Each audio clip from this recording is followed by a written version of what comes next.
Johnny master వివాదం అందరికి ఎరికైన ముచ్చట్నే. ఒక అమ్మాయిని లైంగికంగా వేధించిండని చెప్పి కొరియోగ్రాఫర్ జానీ మాస్టర్ ను పరార్లో ఉన్న మనిషిని పట్టుకొని వచ్చిలు పోలీస్ పెద్ద సార్లు. ఆయన ఫస్ట్ నార్త్ ఇండియాలో ఉన్నారన్న సమాచారంతో అక్కడికి పోయిన పోలీసు వాళ్లకు జానీ మాస్టర్ బురిడి కొట్టించి పారిపోయిందని చెప్పి తెలుస్తున్నది. ఇక ఎట్లనైనా ఈ జానీ మాస్టర్ ను పక్కా దొరకబట్టాల్సిందేనని చెప్పి 4 ప్రత్యేక బృందాలుగా ఏర్పడి పోలీసులు గాలింపు చర్యలు చేపట్టిండ్రు. తాజాగా జానీ మాస్టర్ ను గోవాలో అరెస్ట్ చేసిలు పోలీసులు తెల్లవారుజామున. ఇక తాజాగా ఈ వివాదం మీద మెగా బదర్ నాగబాబు సార్ స్పందన చేసుకుంటూ వచ్చిండు. జానీ మాస్టర్ ను ఉద్దేశించి చేసిన ట్వీట్ పూర్తిగా వైరల్ గా మారింది. ఇప్పుడు ఈ ట్వీట్ లా నాగబాబు నేరం నిరూపితం అయ్యే వరకు ముద్దాయి నిరపరాధే అని ఫేమస్ కొటేషన్ ను ఆయన షేర్ చేసుకొచ్చిండు.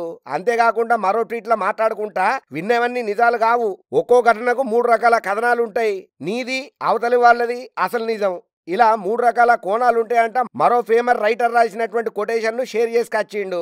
ఇక ఈ ట్వీట్ తోటి నాగబాబు జానీ మాస్టర్ కు మద్దతుగా నిలుస్తున్నాడని చెప్పి అందరికీ అర్థమవుతున్నది. చెప్పకనే చెప్పిండు ఆయన కూడా ట్వీట్లతోని. కాకపోతే జానీ మాస్టర్ పేరును ఎక్కడ కూడా ఆయన ప్రస్తావన చేయలేదు. ఈ కేసులో తెలవని కోణాలు ఎన్నో ఉన్నాయని చెప్పి నిజానిజాలు తేలే వరకు ఆగండి, తొందర పడకుండని చెప్పి అందరికి సూచన చేస్తున్నట్టుగా కనబడుతున్నది నాగబాబు ట్వీట్. ఇప్పుడు నాగబాబు చేసిన ఈ ట్వీట్ మీద నెటిజన్లు అయితే గట్టిగానే మండిపడుతున్నారు. ఆడపిల్లలకు అన్యాయం జరిగితే బాధితురాలకి అండగా ఉండకుండా నిందితునికి మద్దతుగా నిలవడం ఏంటిది, ఇది పద్ధతేనా? నువ్వు పెద్ద మనిషి అయినావు కదా, గీ తిరిగానేనా? మీ ఇంట్లో కూడా గిసొంటి అరాచకం అయితే గిట్లనే రియాక్ట్ అవుతుంటివా నువ్వు? ఒక ఆడపిల్లలో నీకు మానవత్వం కనబడతలేదా? ఆమెకు అన్యాయం అయితే నువ్వు సపోర్ట్ ఇయ్యకపోగా ఇంకా జానీ మాస్టర్ కు మద్దతు ఇస్తావు అని నెటిజన్లు అయితే మెగా బ్రదర్ నాగబాబును గట్టిగానే వేసుకుంటున్నారు. అంటే మీ ఉద్దేశం ఏంది? తప్పు చేసినోడు మనోడైతే ఓకేనా అని తీవ్రంగా ఆయన పెట్టిన కామెంట్ కు రీకామెంట్లు పెడుతున్నారు. ఇక ఇంకోవైపు జానీ మాస్టర్ లైంగిక వేధింపుల మీద సినీ ఇండస్ట్రీ అయితే సీరియస్ గానే రియాక్ట్ అయ్యింది. దీని మీద మీడియా సమావేశం కూడా పెట్టి బాధితురాలికి అండగా నిలబడమే కాదు, అత్యాచార ఆరోపణలతోని ఫిలిం ఛాంబర్ సైతం జానీ మాస్టర్ మీద చర్యలు తీసుకున్నది. అతని డాన్స్ అసోసియేషన్ నుంచి దొలిగిస్తా ఉత్తర్వులను సుతం జారీ చేసింది.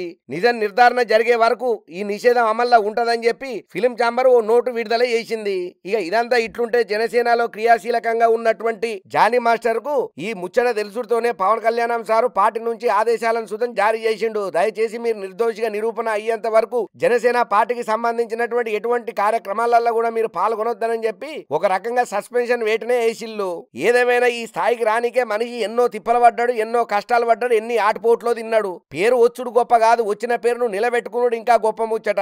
ఆకలి కేకలు చూసిన నువ్వు ఈ రోజు స్టార్ హోదా రాగానే ఎన్ని అడ్డమైన పనులకు ఎత్తున్నావు. ఇది మనిషి చేసే పనుల బుద్ధున్నదా, తెలివున్నదా, సన్నాసి దగులు బాయ్ అని చెప్పి ఎవరికి దోసినట్టాలు అడ్డగోలుగా వేసుకుంటున్నారు జానీ మాస్టర్ ను. ఏదేమైనా మనం ఎక్కడి నుంచి వచ్చినాము, ఏంటిది మన బతుకనేది మూలాలను మర్చిపోకపోతే మాత్రం ఇసొంటి జేనిక కూడా మనిషి ముంగడికి రాడు.